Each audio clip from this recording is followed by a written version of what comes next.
home economics is basically what it is, really getting down and dirty with your food supply, learning to store foods, what foods you need to buy, what foods you shouldn't buy, and then mixing those ingredients with long-term foods to make,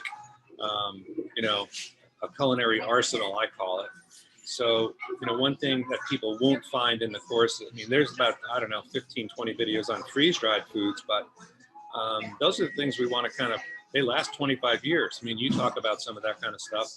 We want to leave that stuff in our pantry, but we want to be using things that are easy to get: oats, wheat, corn, rice, canned foods, and mixing those with garden fresh ingredients.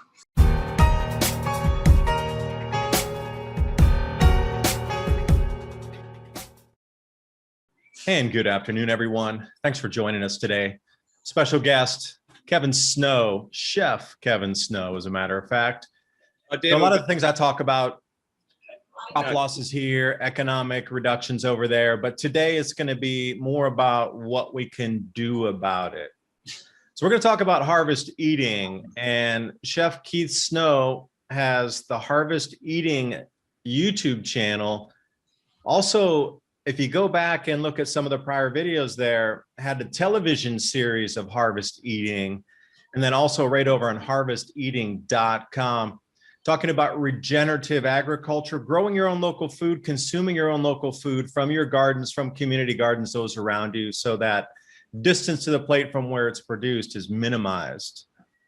Today's talk is going to be all about how to store foods for a longer amount of time, because right now, things are bountiful in the harvest. If you go to farmers co-ops, you're going to find every bin's full. Bulk buying, I buy from the Amish down the road over here, and they had 5 ears of corn for $15, sweet corn. They had 15 pounds of green beans for $15, but that's in a bulk. So wherever you go right now is the best time to buy foods. And then think about the seasonality of the foods. It's going to switch over to fruits later on. From the present fruits that we have with apricots and different types of summer berries, which we need to store those up, but then we're going to switch over to the apples, the pumpkins, and you can get that full year round. So probably, I'm going to say 6 months of the year, you don't have access to, very fresh foods. So you're going to have to store that. And I am trying to learn the best I can here. I'm happy Keith is joining me because I am here to learn. And I'm really hoping that today's talk is going to give you some very solid information that you can share with your friends, your families, help you save money, help you have a healthier, diet moving through. I know canned foods have a lot of sodium, and I store food as well, but I like to mix fresh in when I have a chance. And this is what it's all about today. Storing the foods, being able to take what you have in different ways, fashions, and forms, and keep it up. Most people would say freeze it. Well, how big is your freezer really? Unless you're buying a new chest freezer or something, and that'll get full pretty quick as well. Refrigerator only has so many cubic feet in it, so where do you go from there? Glass jars, vacuum sealed, I don't know. These are some of the easy ones that I can ping on. Dehydrating, but there's a plethora of others which Keith is going to share with us today. So Keith, Chef Keith Snow, I do appreciate you joining me today, and thanks so much for spending your time. We had a really good conversation yesterday about what we see moving into the future, food pricing, and we can get into some of that with supermarkets stockpiling for shortages. Writing's on the wall, and from a personal viewpoint, if you haven't seen something's changed by now, I don't think you ever are going to. Or those who haven't seen the change yet are not going to until they're standing in a food line somewhere. But that's where we don't want to be. We want to be able to store our own, grow our own, trade our own with others. So Keith, welcome. Floor is yours. Well, David, thanks a lot for having me. I appreciate it. And just want to say hey to all your listeners and followers out there. And thank you for the work you do. Certainly, it's been eye-opening for me. And I've been in this food space for a long, long time. I started when I was 14 years old in kitchens, and stayed in the food business for 30 plus years. I've got French culinary training, and I've served in some really big chef positions through the years. And then I found myself living on a farm in North Carolina. And one of the questions I always sort of nagged at me was, if you're a chef or a sculptor or an artist, everybody wants to know what your specialty is. And I cook all types of food, but I never really had something that I would call a specialty. I mean, a lot of chefs will say, oh, it's French food, it's Asian fusion. I mean, it could be any number of things. But when I landed on that farm in North Carolina and started gardening and growing food and making connections with farmers, because I grew up in a farm family, a dairy family in New Jersey and Pennsylvania, I quickly learned that seasonal cooking, farm to table stuff was what I was most passionate about. And when I started making TV shows, it was with PBS, and we did some pilots for the Food Network, but never succeeded in getting any of those on the air. So I turned to the internet and YouTube, and I was one of the first 100 partners on YouTube. So we made a lot of video content. Eventually, we put up harvesteating.com and started working with CSAs and local farmers to promote their stuff. And I was one of the founding members of Slow Food in Greenville, South Carolina, which is an organization that connects people to the source of their food.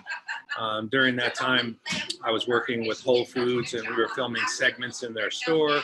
And eventually, the Harvest Eating TV show appeared on a pretty obscure network. It's actually in your home state there in Tennessee. It's called RFD TV. They're based out of Nashville. So we had a 2-year run on that network where we produced 20 full episodes, and we traveled all around the country. And the purpose was to show people doing great things in the food space, everything from crab farmers in the Gulf Coast of Florida to asparagus growers in North Carolina, dairy people, everything in between. So each show would have a location segment, and then we'd meet the farmers, and then eventually wind up in the studio kitchen where I would show people how to cook with the foods. So the point you just made earlier about seasonal food and sourcing food, that's been something that I've been focused on since 2005. And during that time, the big sort of diet in the industry was the Atkins diet. So a lot of people were doing low carb, and farm to table really wasn't a big thing. Most recently, I just served as a food and beverage director for a major ski resort in Sundance, called Sundance in northern Utah. Robert Redford used to own that property. And we had several restaurants where we sourced a lot of local foods. We grew some foods in the garden. But my work as a chef has taken me, to North Carolina and Colorado, also at ski resorts. So the training is varied, but the thing that I really like to focus on is the seasonal cooking. And in the last few years, since the 2008 real estate and banking collapse, I have focused quite a bit on making my family a little more food secure. So we started food, and on our farm, we produced as much as we could. And we were also really big at visiting farm markets and markets and CSAs and any place that we could get food, picking food. We would go every year during specific harvests like strawberries and peaches and blueberries, whatever we could, apples, and we would find ways to store those ingredients. So I've been doing a lot of that since 2008. Of course, recently, you start to see what's going on with some of the weather patterns and some of the crops that are not doing so well. And so I've amped up a lot of that storage. Now, part of my work in the media is to serve on a show called the Survival Podcast, which is a really big show, gets over, I think, 200,000 downloads a day. And I'm their panel chef. So I've been fielding questions from that audience since 2011. And I guess it was about 2015, 16, a lot of the call-in questions that I would field were about how do I cook with stored foods? Because people were, I think they bought a lot of stored foods. They were on the internet, they got a little panicked about the financial system, so they bought a lot of foods. And then after a few years, they were wanting to know what to cook with them. And it was getting to the point where I was tired of answering those questions because they just kept coming. So eventually I thought, hey, wait a minute, the light bulb went off in my head. If people are this concerned about cooking, with cans of beans and rice and wheat and oats and corn, whatever they were storing, freeze-dried foods, dehydrated foods, maybe there'd be some value in me diving into it. And I'm used to cooking with fresh foods and sort of exotic ingredients. And we had probably spent over $2,000 a month with my family on food. That was our food budget. My kids have grown up very fortunate with the foods they've been able to eat. So I thought I needed to go into the pantry and stop going to the store and see, you know, how this actually would work for us. So I believe it was 2016 April. I didn't go to the store. I just used what we had around in the garden, farm markets, our canned foods, and I started cooking recipes for the family to see how they would respond. And everybody really enjoyed the foods. So after that 30-day period, I set off on a pretty long amount of time producing videos and writing this course. I've got a writing partner up in Montana. He's a much better writer than I am. So most of the written material that go on the food storage feast course, he did. And then all the recipe development and video work using my skills in the past with TV production, I did, but there was a change. You know, most of my TV work was on camera and, you know, a 2-camera shoot and just more complicated. And what I didn't want was, you know, the chef's personality to get in the way, or the locations. I just wanted the food to be the star. So on the food storage feast videos, it's usually from the elbows down with close-ups of the food, showing people exactly how to use these ingredients. So that took a long time to build. We launched that, I think it was January of 2018, and we've had really good success with it. And a lot of people have become students of the course. And what's neat for me is I can look inside. It's hosted on an online learning platform, so I can see who's online at any one time, what videos they watch, what recipes they download. So people come back over and over again to use the recipes and the resources that are in the course. So what I'm interested now is really, you know, really kind of sounding the alarm for people, because they don't realize how bad some of the harvests are around the globe. They are starting to see that inflation is getting there and the cost of foods are really going up. And this may not be a problem for wealthy people. They might not even notice it. But if you've, you know, got a family and kids, you're going to notice your grocery bill really skyrocketing. So the things that you're talking about, finding local sources, home economics is basically what it is. Really getting down and dirty with your food supply. Learning to store foods, what foods you need to buy, what foods you shouldn't buy, and then mixing those ingredients with long-term foods to make, you know, a culinary arsenal, I call it. So, you know, one thing that people won't find in the course, I mean, there's about, I don't know, 15, 20 videos on freeze-dried foods, but those are the things we want to kind of, they last 25 years. I mean, you talk about some of that kind of stuff. We want to leave that stuff in our pantry, but we want to be using things that are easy to get: oats, wheat, corn, rice, canned foods, and mixing those with garden fresh ingredients, things that we can source locally. I mean, when we chatted the other day, I mentioned where I am in southern Utah, we've got abundant apricot orchards. So I took my family out there, and I mean, there wasn't a soul out there, and we were picking, we probably picked 100 pounds of apricots in 30 minutes. So we took those home, and we dried a good portion of those in our Excalibur food dehydrator. And then we made some jam with the rest of those. So that food's been, we enjoyed certainly plenty of it fresh, but you know, it's been put up and we can use it down the road. Keith, can I stop for a second? Because you mentioned back in the, when you were talking about where you could find the CSA, for those who don't know, could you explain what that is? Because Sure. Then you're on the self-picking, you know, farms that are real popular right now. You know, the most famous would be, you know, fruits, mainly blueberries and different kind of tree-based fruits. But CSA, can you explain that for others who are going to go right into this self-picking, self-crop type of farming?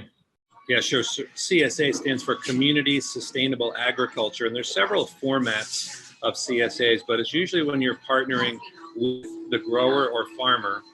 Sometimes it's at the beginning of the season where they'll ask you to make regular monthly payments to them, and then each week you'll go to either the farm to pick it up or a delivery area. Some of them are more complicated than others, and then you'll get a share of the harvest throughout the growing season.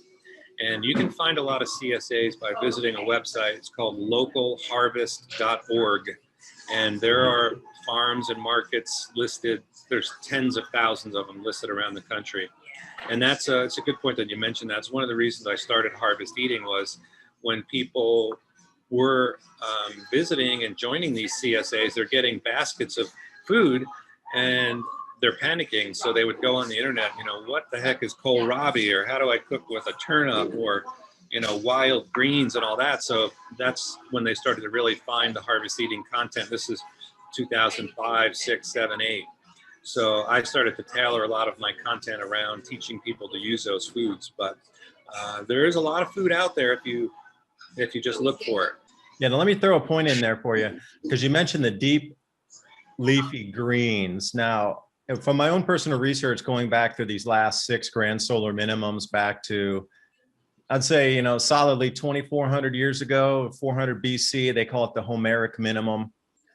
What you find in these grand solar minimums, or you always get the economic destruction and reset, and the government's changed structure, and that's fine. But the population migration was kind of a dual fold purpose that people left. A, they couldn't find living or work, and it became so difficult to grow food that they had lack of foods. They moved to other areas. But one thing that kept recurring again and again and again in stories through the last 2,000 years, micronutrients, vitamins, and minerals were lacking. And that's the reason that people started to get malnourished, sick, cognitively impaired, physically impaired, the amount of work that they could do. So a lot of people are in the same, they're trying to equate today's workload with when you're going to be eating half the amount of calories or getting half the vitamins or nutrients. Your workload's not going to be able to sustain for a full 8-hour workday on the farm if you're only eating, or I should say in the city, if you're on rations. You're not going to be able to work the way you did. And these are the routine things that kept coming up again and again. And what it boiled down to, no pun intended, was lack of micronutrients and minerals in the body. Now, when you talked about the leafy greens, that's what got me onto it, because even during the wintertime, here in Tennessee, those mustard greens will still grow. I know they're a little bitter. There's a million ways to cook mustard greens. It's part of the Southern traditions down here. But that's where you're going to get an enormous amount of vitamins. The darker the green on the leaf, the more nutrients, micronutrients in there, especially the vitamins. And that was the number one thing that kept recurring. So if you wanted to talk to that, about the vitamin mineral content of the food that you're going to need to take into consideration as well, and some things that you could grow through the winter that'll still provide you with some of these vitamins.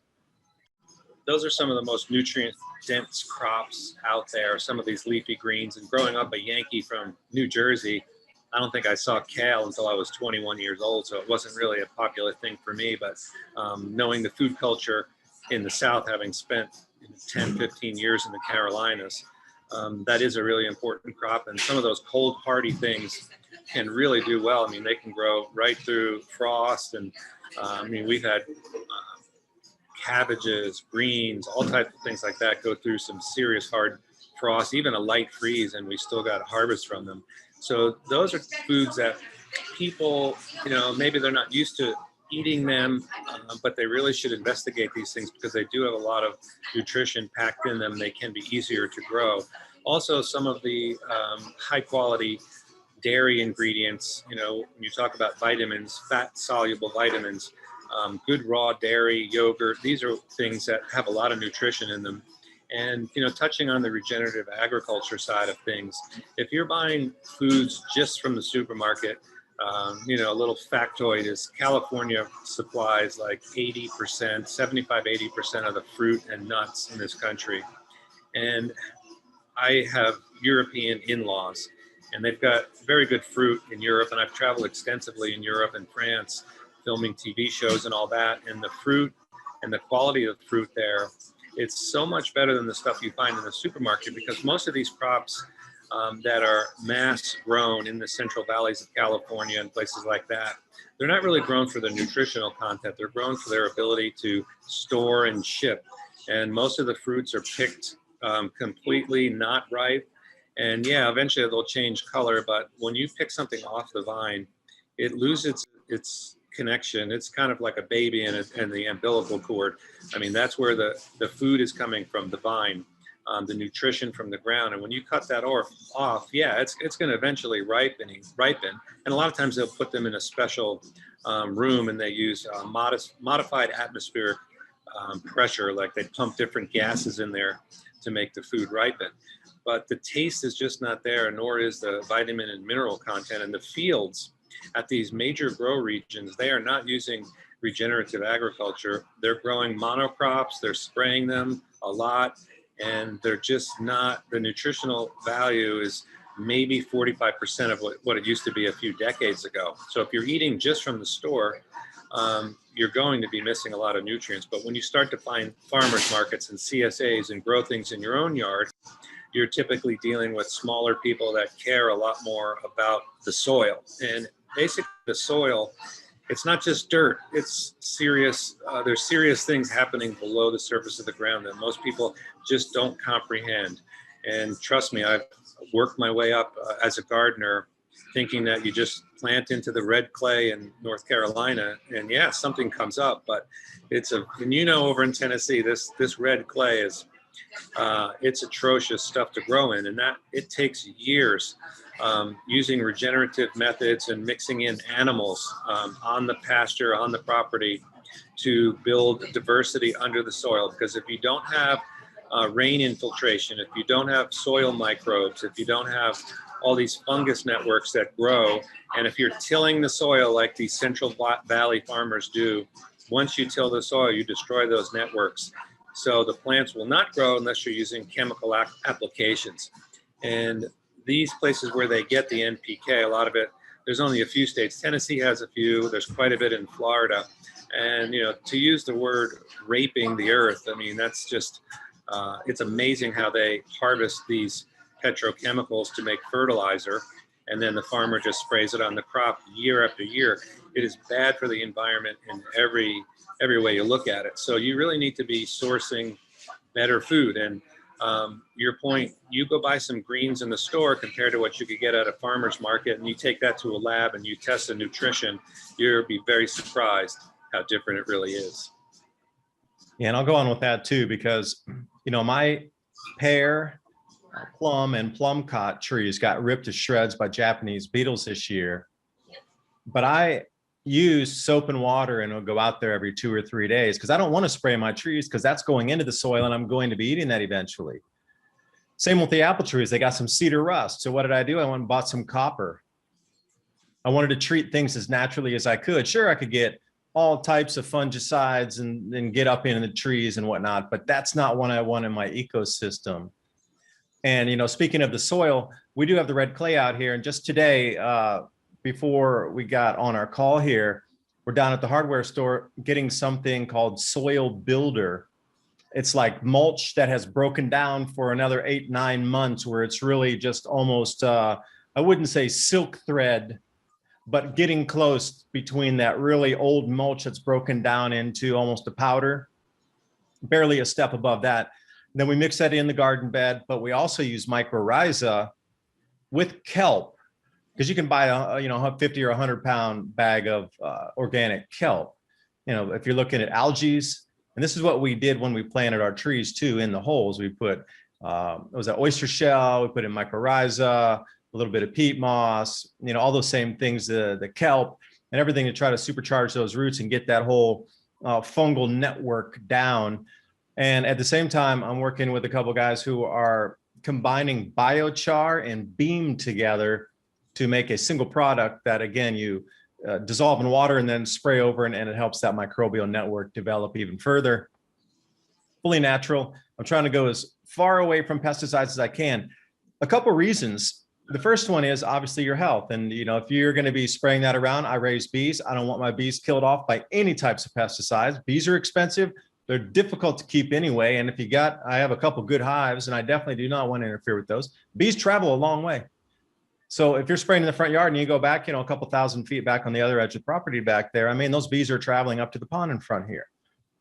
Secondly, what about the supply chains? The supply chains are not really, they're having a lot of difficulty. So if you're planning your entire edible, scheduling around being able to use petrochemicals to fend off pests, to give yourself that boost. If you go 100%, I have some 45% phosphorus, and that's great because you could use it for a few things.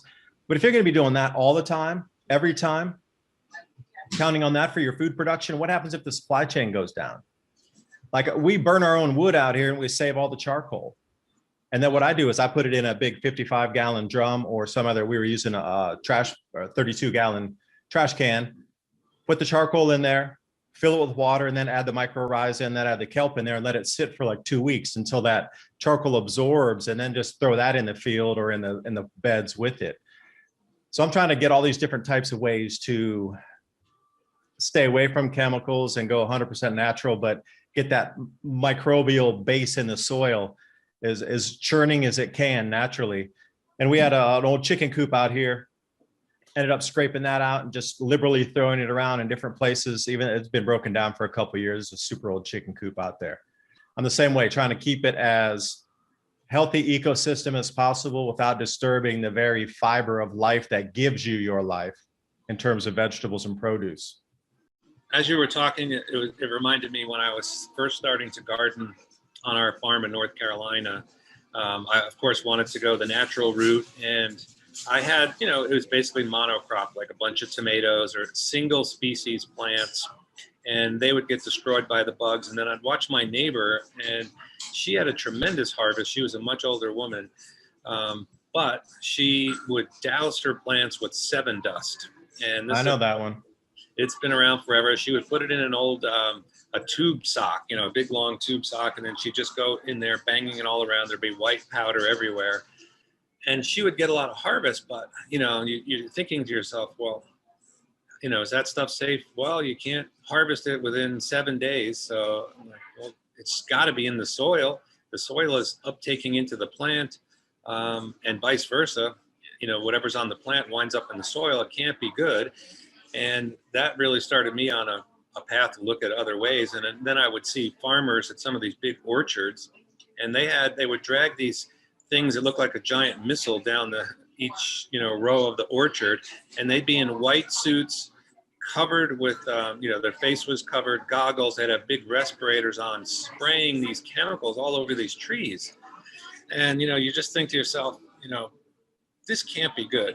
It can't be good. And then when you find other people that are doing it differently, for instance, out in, I'm in Colorado as I record this interview, out in by Grand Junction, there's a place called Palisades, and they don't have much bug pressure at all. A combination of it's not very moist, a little bit of altitude. So a lot of the crops there are not sprayed, and you can taste the difference in the fruit. So this goes back to what you were saying about building the soil. We have to get away from monocrops in this country and in our gardens.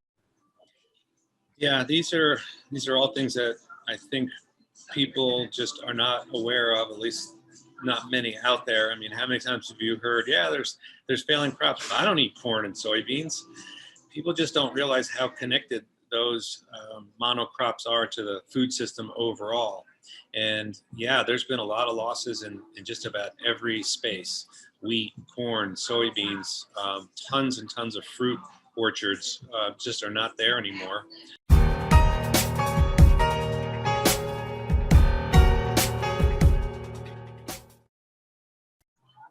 And good afternoon, everyone. Thanks for joining us today.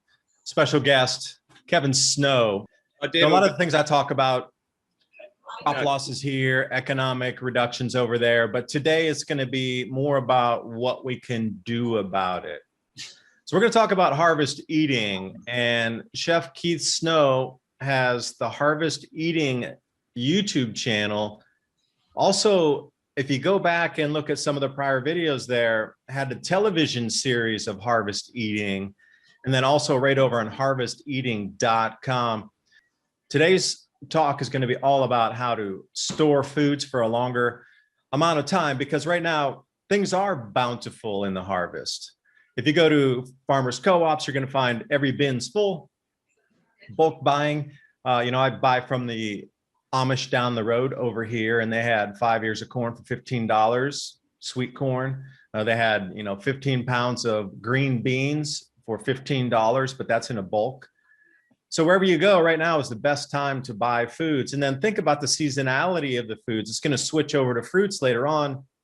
from the present fruits that we have with apricots and different types of summer berries, which we need to store those up. But then we're going to switch over to the apples, the pumpkins, and you can get that full year round. So probably, I'm going to say 6 months of the year, you don't have access to, very fresh foods. So you're going to have to store that. And I am trying to learn the best I can here.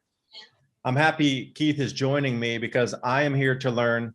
And I'm really hoping that today's talk is going to give you some very solid information that you can share with your friends, your families, help you save money, help you have a healthier, diet moving through. I know canned foods have a lot of sodium, and I store food as well, but I like to mix fresh in when I have a chance. And this is what it's all about today.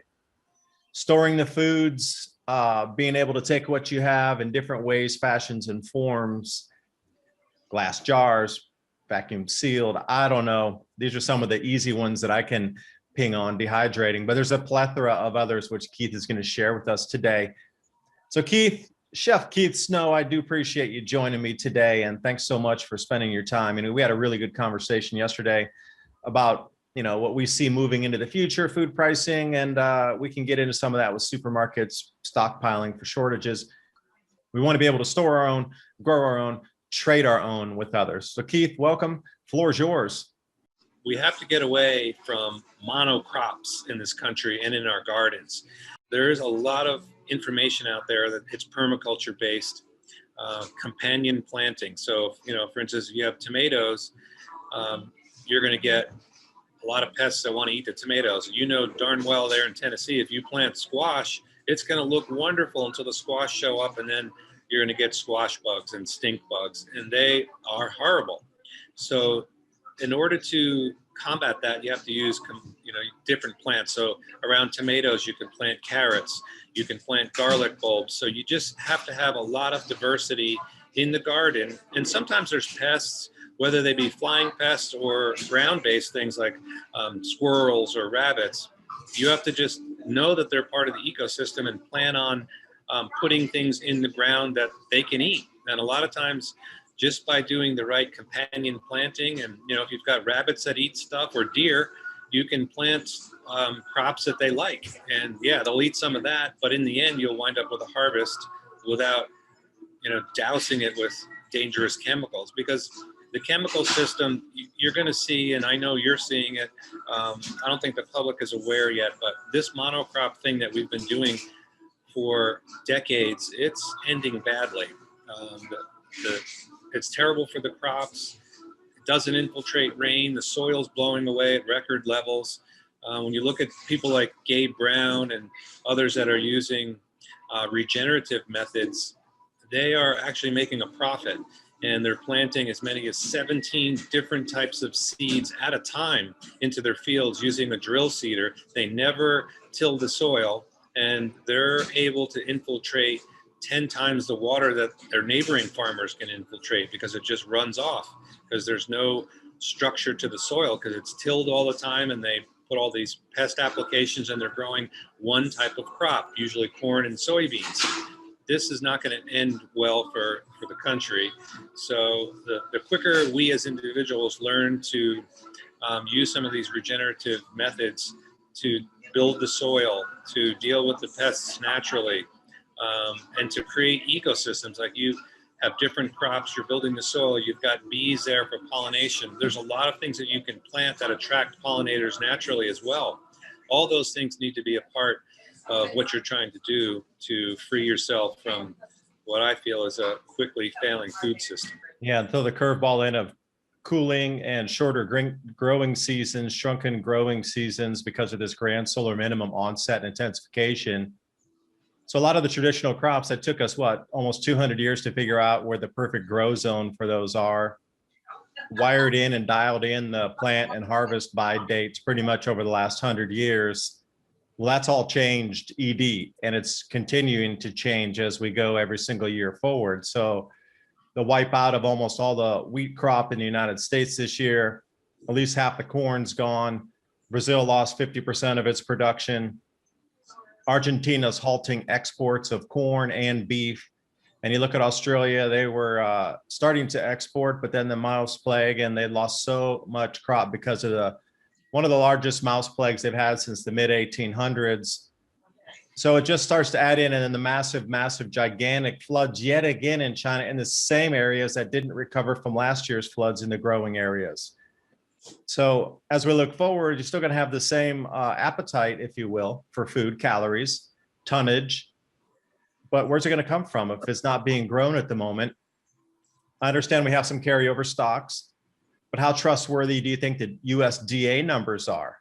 Because their mission charter is to stabilize agricultural markets. It's not there to give you the truth. So you got to think about USDA numbers. How truthful are they versus what's really in the, well, they could say there's a huge amount in the silos and the carryover stocks and storage, but how much of that's good? Because I talked to a grain trader who minimum buy, if you're going to, they do delivery on rail. So their minimum order is 12,500 tons before they'll even talk to you and think about getting some carriage arranged for you. They were saying that the amount of corn, of just the black corn, black kernels, and just the craziest degraded quality you've ever seen is getting mixed in with good for export, because farmers are realizing they can empty out their bins, and the old stuff at the back of the bin that wouldn't make it through an American survey as quality for sale, not even at animal feed levels, can get tossed in. And as long as there's only a certain number of kernels in the ratio there, they can still export that overseas. So when I'm starting to hear these kind of things straight off the ground of people who move grain in large quantities, I'm thinking, what's really going on, and how much grain is there truly out there if they're dusting out the old bins where they're throwing black kernel inside there? Yeah, these are all things that I think people just are not aware of, at least not many out there. I mean, how many times have you heard, yeah, there's failing crops. I don't eat corn and soybeans. People just don't realize how connected those monocrops are to the food system overall. And yeah, there's been a lot of losses in just about every space: wheat, corn, soybeans, tons and tons of fruit orchards just are not there anymore. Just the other day, like I mentioned, I came through a major peach area. Last year, they lost 85% of all the fruit there. And that was because of a really late cold frost or a hard freeze. And I asked the farmer, he's been there for 30 years, he's never seen anything like it.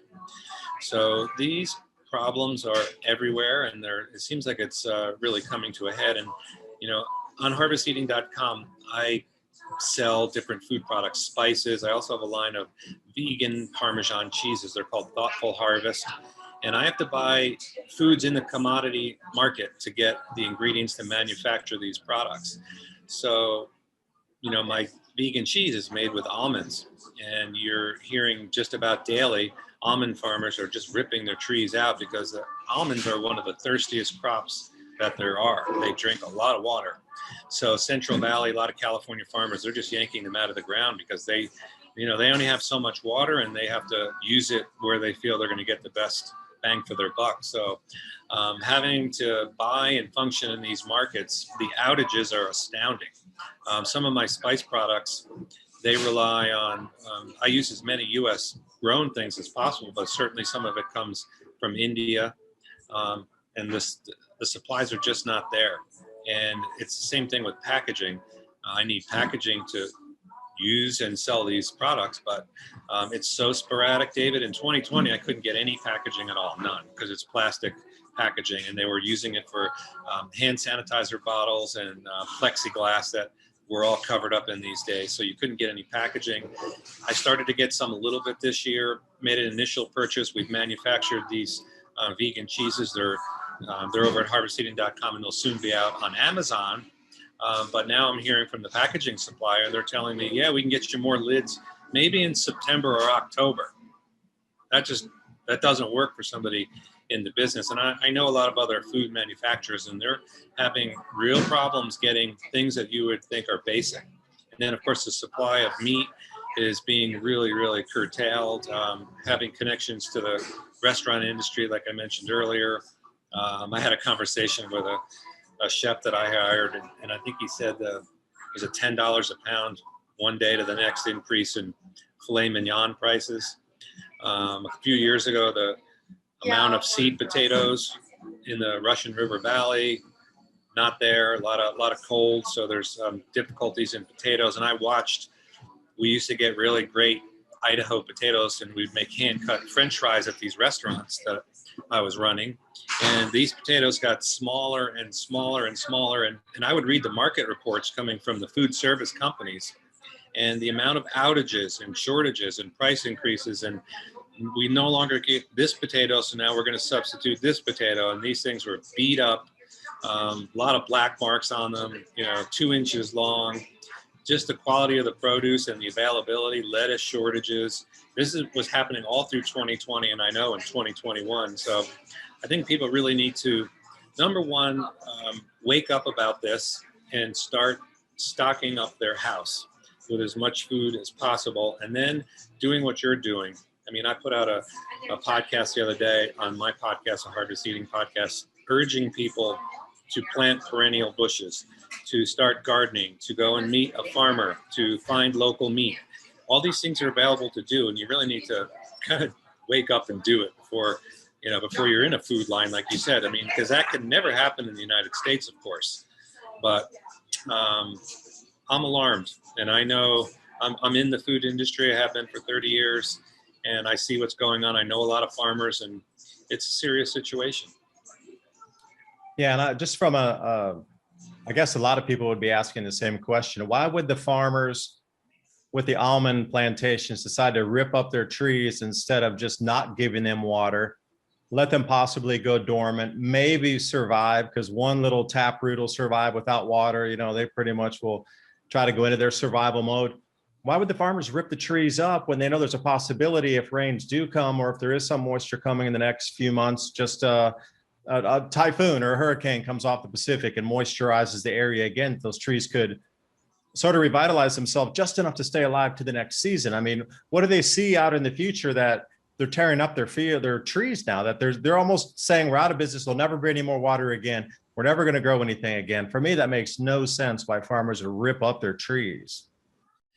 Yeah, it's scary. And when you look at an almond tree, for instance, you can't plant it and harvest it in a year or 2 years. I mean, these are 5-6 years to start getting anything. And they have, a good productive life for 15 or 20 years.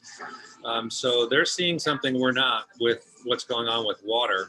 I know some farmers did go and mechanically shake off the young almonds to help the tree so it doesn't have that stress of producing almonds, and just maybe like you said, it stays in the ground alive barely until the next rains come. So that's happened as well.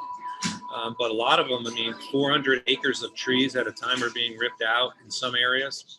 And, when you, as a smaller producer like me, I don't buy railroad cars full of almonds.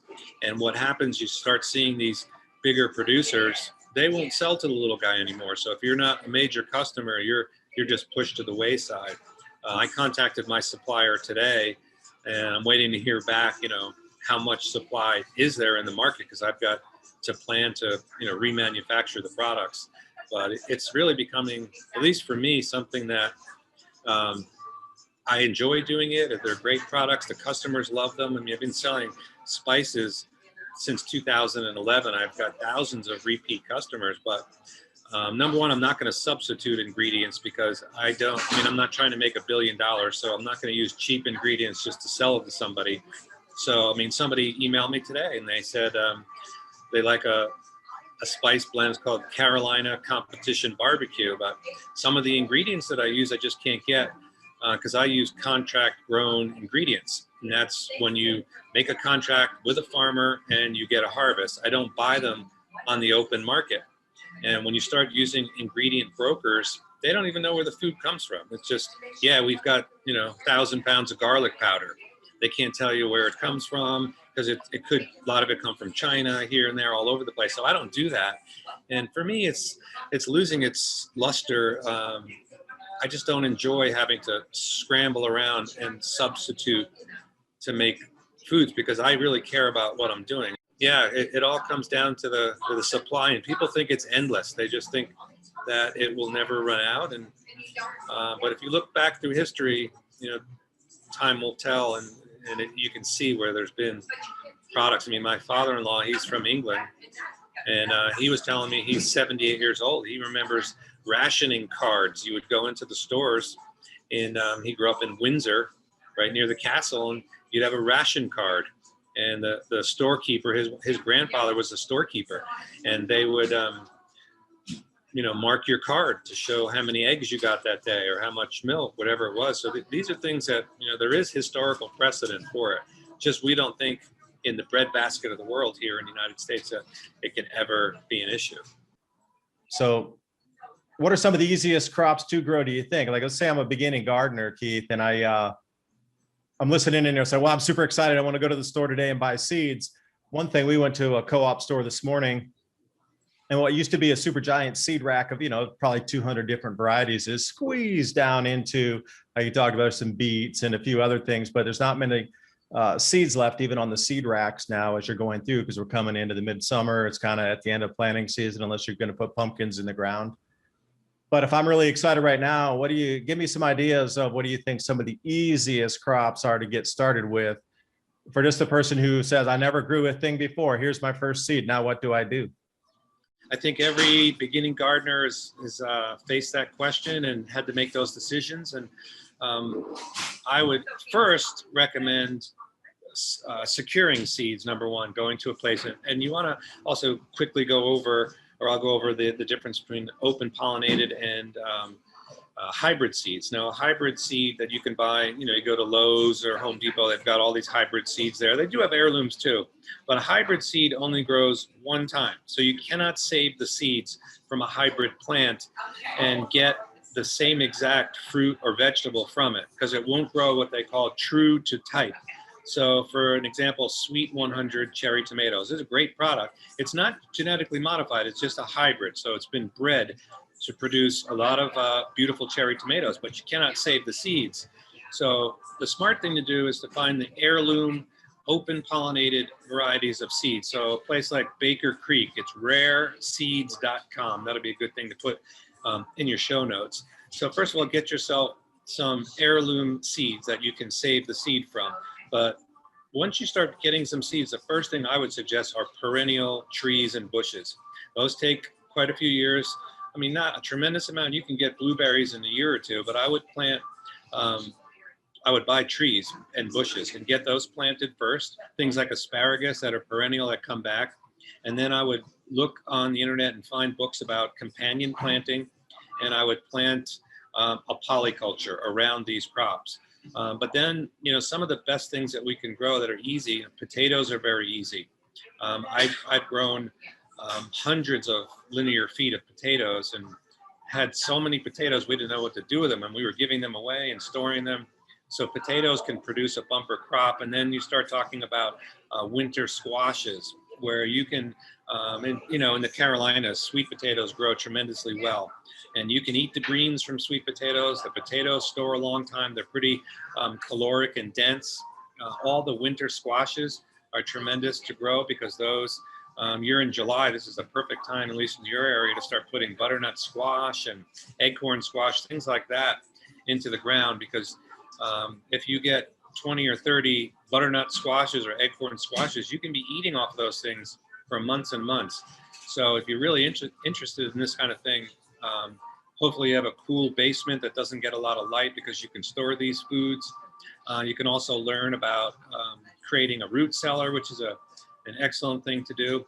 Basically, all the old time things that we used to do, that our parents used to do and grandparents, fermenting, tremendously important. So therefore, things like cabbage, and you can ferment anything, cabbage, tomatoes, carrots, it all ferments well. But if you plant cabbage, those are pretty easy to grow. You're going to want to likely put a cabbage net over them to keep out cabbage worms, but also, again, companion planting.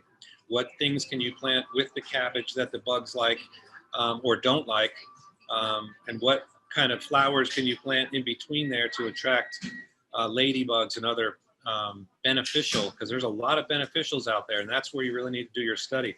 But something like cabbages, whether you grow them yourselves or you go to a farmer's market and buy 15 or 20 pounds and make sauerkraut. Our refrigerator is filled with sauerkraut.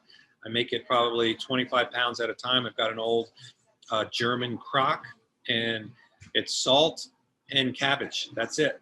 And in 6 weeks, you've got really usable food, and you've turned, cabbage is a healthy thing, but when you ferment it, it makes it a lot more healthy, and it also preserves it. I also ferment all my hot peppers, and I make a hot pepper paste, and it lasts for years. So these are things, strategies that people can use. So number one, you need to get a source of seeds. Then I would start planting perennial trees and bushes. Then I would plant crops that you like that have further value down the line. Like I just mentioned with fermenting. What about tomatoes, where you can make tomato sauce and can that? Squashes that can be harvested and will store well. Then another thing, you talk about making an investment in yourself. Rather than buying the new shiny bass boat, what about buying a food dehydrator or an all-American pressure canner or a food dehydrator? These are things, or glass jars. I know you've recently talked about canning jars. You cannot wait until you need them, because when you need them, they're not going to be there. You need to invest in them now, because they're not going to go bad.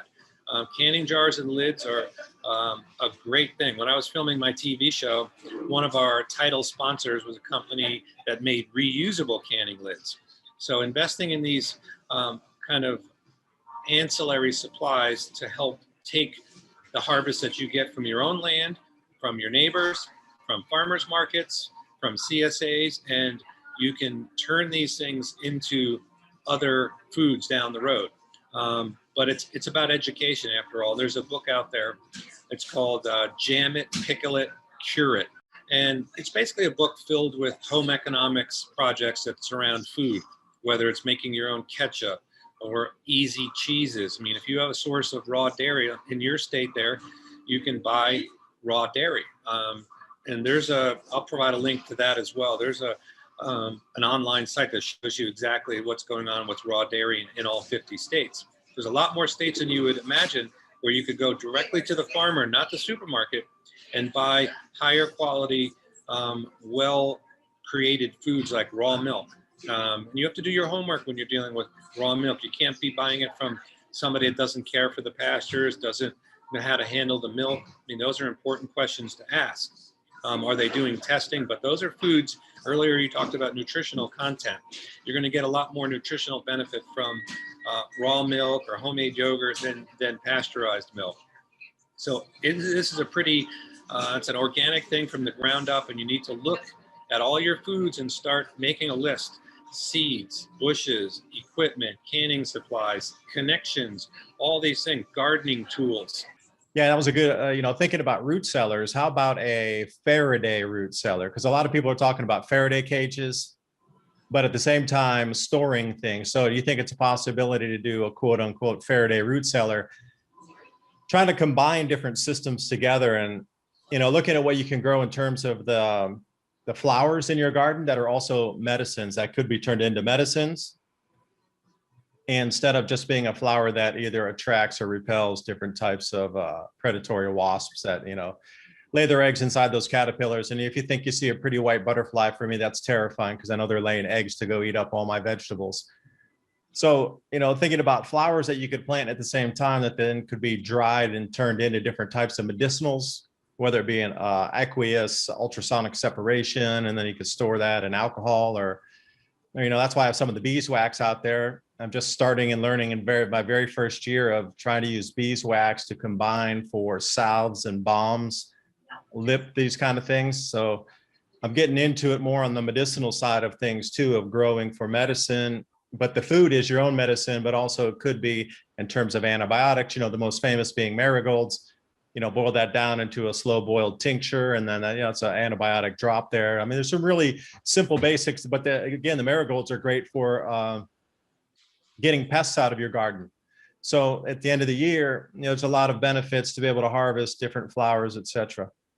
Yeah, no, I agree with that, and that's something I've studied. I'm not an expert in it, but I talked earlier about planting trees and bushes. I know a lot of people that grow elderberries, which can be made into a syrup. It's an immune booster, really popular right now. I know when elderberry syrup was flying off the shelves in record numbers, it was actually hard to get for a little bit. But you can grow elderberries, and there's a lot of different varieties, and they're very easy to grow. It's, again, a perennial, and you get a great harvest from them, and you can make medicine with them. But yeah, I definitely believe food is medicine, and not putting chemicals into your body to start with is really important. Everybody wants their immune system up. You look at some of these things in the store, and there'll be 60, 70 ingredients listed on the label. I mean, you have to eat whole foods and really avoid the center of the supermarket. That way you don't need all these medicines. But yeah, it's a good point you make. There are a lot of things in nature, and a lot of people that are really smart about crafting wild edibles and turning them into all different types of tinctures and creams. There's just myriad of examples of that stuff. I need to learn about that a little more myself. It's a never-ending journey. I mean, you could learn as much as you could, and then you come back to, you might say, the woman who is sprinkling 7 all over the plants, but the amount of knowledge she has as a gardener for how many years she'd been doing for 50 years, and she can still learn as well. And you can never know too much. You could be alive for 500 years and still be learning about how to do something better as you move through this whole hands in the soil holistic way to get the highest yield and companion plants, save, store, all these things. It really will be a never-ending journey if you decide to step on that first step on for the rest of your life to surround yourself with food and make that part of your life, your lifestyle.